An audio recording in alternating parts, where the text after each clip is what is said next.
ഒടുവിൽ cockroach Janata party അഥവാ പാറ്റകളുടെ party അവരുടെ തനുസ്വരൂപം കാണിച്ച് തുടങ്ങിയിരിക്കുന്നു. ആദ്യമത് കാണിച്ചു തുടങ്ങിയത് കർണാടകത്തിലാണ് എന്ന് മാത്രം.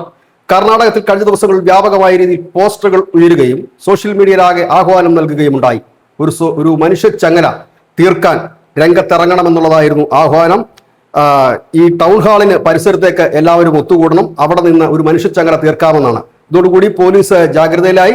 പോലീസിൽ അന്വേഷണം ആരംഭിച്ചിട്ടുണ്ട്. പോലീസ് പറയുന്നത് വ്യക്തികളോ സംഘടനകളോ ഇതുവരെ അപേക്ഷ നൽകിയിട്ടില്ല, തങ്ങൾ ആർക്കും സ്ഥലം നൽകിയിട്ടുമില്ല എന്ന്. അതായത് ഈ ലോകത്തെമ്പാടും ഈ ജൻസികൾ നടത്തുന്ന കലാപം ഇതേ രീതിയിലാണ്. ആദ്യമായി ഇതിനെക്കുറിച്ച് സോഷ്യൽ മീഡിയ അക്കൗണ്ട് ഉണ്ടാക്കുക, അതിനുശേഷം ഈ അക്കൗണ്ടിലൂടെ ആഹ്വാനം നൽകുക, ഇന്നടത്ത് വന്ന് കൂടുക എന്ന്. അവിടേക്ക് കുറെ അധികം പേർ എത്തുന്നു. അവർ യാതൊരു നിയന്ത്രണവുമില്ലാതെ കലാപങ്ങളിലേക്ക് നീങ്ങുന്നു. ഇത് നമ്മൾ നേപ്പാളിലും ബംഗ്ലാദേശിലും ഒക്കെ കണ്ട കാര്യങ്ങളാണ്.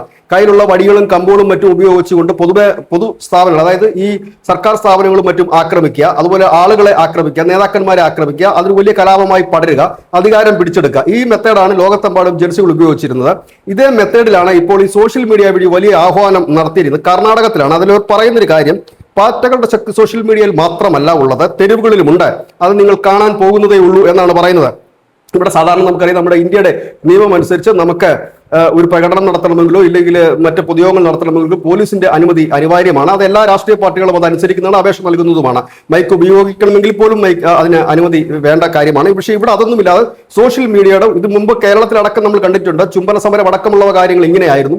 സോഷ്യൽ മീഡിയ വഴിയുള്ള ആഹ്വാനമായിരുന്നു. ഒടുവിൽ കുറച്ച് പേർ ഒത്തുകൂടുകയാണ് ചെയ്യുന്നത്. ഇതിന് പ്രത്യേകിച്ച് നേതാവോ രൂപമോ ഒന്നും ഉണ്ടാകില്ല. കുറെ ഒരു ആൾക്കൂട്ടമാണ്. ആൾക്കൂട്ടത്തിന്റെ ഉന്മാദമായ ഒരു അവസ്ഥയിലേക്ക് എത്തിക്കുക, അതിനെ അക്രമത്തിലേക്ക് പ്രേരിപ്പിക്കുക എന്നുള്ളതാണ്. ഇതിന് പിന്തുണ നൽകുന്ന നേതാക്കൾ, മറ്റു രാഷ്ട്രീയ പാർട്ടിപ്പെടുന്ന നേതാക്കന്മാരുടെ പേരുകൾ ശ്രദ്ധിച്ചാൽ, ഇല്ലെങ്കിൽ അവരുടെ രാഷ്ട്രീയ ചരിത്രം പരിശോധിച്ചു കഴിഞ്ഞാൽ ഇന്ത്യയിൽ ഇതൊക്കെ വരണമെന്ന് ആഗ്രഹിക്കുന്നത് ആരാണെന്ന് വ്യക്തമാവുകയും ചെയ്യും. News desk, news India Malayalam.